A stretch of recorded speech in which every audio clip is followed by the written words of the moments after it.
thank Northwest Observer for posting this. Thank you very much. Thank you, Don. Jeff, your 2-minute wrap-up. So I too want to thank each of you for coming out today. I know sitting here for two hours is certainly a sacrifice, and I appreciate you coming out and doing that. You know, I said it earlier, what you see is what you get. If you don't like it, there's nothing I'm going to say to convince you. If you like what I've said, if you like what I represent, then I appreciate your support, and I ask that you vote for me. I got to tell you, every government starts small. Our own federal government started small many years ago. And if it isn't apparent, government's too big. I don't want to see that happen in Summerfield. They all start small, and they just increment up over time. We can control that here, guys. It may be totally out of control at the federal level, and it's certainly out of control at the state level, but it's not out of control at the local level. So if that resonates with you, vote for me. If it doesn't, well, like I said, there's nothing I'm going to say to convince you otherwise. Thank you. Thank you, Jeff. John, your 2-minute wrap-up. Well, there's been a lot of talk about ball fields tonight. And yes, I supported the ball fields and I voted on to let's go ahead and complete phase 2. And I don't vote on something of this big issue without first getting out and researching it. I got out, I talked to the people. I talked to the people who were using the field. I talked to the players, the kids, talked to the coaches, I talked to the parents. And I heard a lot of talk about the fields that we had and how much we needed the new field. And how late the kids had to stay up, play at night because they didn't have enough field for them to play on. A lot of them said, we got to go outside of Summerfield, go to Kernersville, Brown Summit, just so we can play a game. So I base my opinion before I make a vote on what the need is. And I get out and talk to the people. And I don't only listen, I hear what they're telling me. So that's what I will continue to do if you'll re-elect me, put me back in office, which I hope you do. I'm for you. It's not my town, it's the citizens of Summerfield.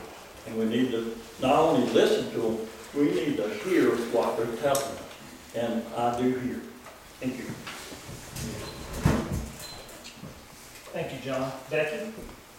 I'm going to close with excerpts from Theodore Roosevelt's Citizenship in a Republic, a man in Theorena's speech at the Sorbonne, Paris, France, April 23, 1910. It is not the critic who counts, nor the man who points how the strong man stumbled, or where the doer of deeds could have done them better. The credit belongs to the man who is actually in the arena, whose face is marred by dust and sweat and blood, who strives valiantly, who errs, who comes up short sometime because there is no effort without error and shortcoming, but who actually does strive to do the deeds, who knows the great enthusiasm, the great devotions, and spends himself in a worthy cause, who at best knows the triumph of high achievement, and who at worst, if he fails, at least fails while daring greatly, so that his place shall never be with those cold and timid souls who know neither victory nor defeat. I have passionately known both victory and defeat as your representative for the last 4 years. But regardless of what happens on November the 3rd, I pride myself on unwavering devotion to all the citizens of Summerfield as your woman in the arena. Thank you for allowing me to serve. Thank you, Becky. Rich, your 2-minute wrap-up. Let me touch on my vision, because in my intro I didn't quite get an opportunity to say. Some things that I see as an obstacle to a vision for Summerfield is the division right now that we see, whether it be in campaign signs, especially in the last election where there was a definite divide in the community. That we really need to work, and the council members really need to work to close that divide. This is one town. This is not like one group against another. It shouldn't be a competition. It should be a community coming together to work for themselves and a common good. I would like to see some effort put towards, there's been a lot of property throughout the growth of Summerfield by these developers set aside or kind of gifted to the community for whatever. Wilson Farm has a piece, Armfields and Henson Forest. Incorporating that into a nice trail network throughout the community would be a very nice touch, especially right now since we are a bedroom community. Having an opportunity for the kids to experience nature, it is startling the excitement that kids have when they go outside and experience things for the first time. My wife and I, every year, she's a biology teacher, we take her 9th and 10th graders to a 4-H camp. And it amazes me that these kids from High Point have never even seen a frog. They don't know what walking through a trail. They get dirt. They're like dirty. They're like paranoid that something bad's going to happen. We need to get that out of our kids' mentality. It's a fear that we kind of fostered that we kind of need to work to remove. I would also like to see, and I'm probably not going to get a chance to say it. I mean, Summerfield's growing right now, and it needs some help. That it needs a strong leader to lead this community, not divide it any more than it already is. Thank you, good. Sorry. That's quite all right. And Diane, your 2-minute wrap-up, please. Again, I'm sorry. Can you rebuttal on what Rick said about the dirt getting in your hands? I like dirt. Diane. Again, I'm just saying I want to ask for your vote on November the 3rd. I believe in my past experiences. Now, my husband and I have run a couple of small businesses, personal businesses. We know about profit and gain. We know about putting back into the bank, or you won't have any money in there to write a check on.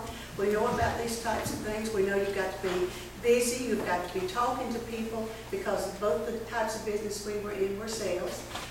You've got to be talking to people, you've got to be getting their opinions, you've got to see their needs, you've got to see their wants, you've got to help them learn the balance there, because we don't always get what we want. And as a community, if we work together, if we, one of the last phrases I had to say in the letters that I'm sending out said, let's work together for Summerfield to preserve yesterday, encourage a rewarding today, and build a productive future that represents us all. This is about Summerfield, folks.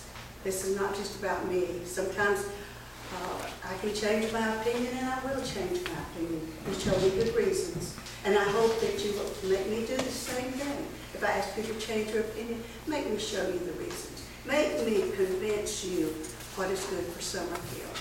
Thank you so much. And before I have my closing remarks, Patty, anything that you like? I just want to remind again that you will have one vote for mayor, and you will be electing 2 candidates for town council. Video coverage from tonight, again, it'll be at www.nwobserver.com. Rich, thank you for copying all of the candidate bios and the answers to 4 questions that were posed for publication in the Northwest Observer are also on our website. And I just want to point out one thing. There's a difference between just watching the video and being here. All we can do is give you the opportunity. You took it. A lot of the questions during the last 45 minutes, those were your questions. That was back on your shoulders to determine what you felt was most important, what you wanted to know. Thank you again for being here and for your questions. And I really do thank each of the candidates. It is not an easy task to just sit up here and have questions fielded at you. And it's not an easy task to serve on the town council. So I wish you the very best and hope that obviously only 3 of you will be elected. Those remaining 4, I just hope that you will continue to serve our town behind the scenes and on the sidelines and in the forefront as well. So thank you very much. I knew Patty wouldn't do it, so first of all, I'd like to thank the Northwest Observer for putting on this forum tonight. It was a wonderful time.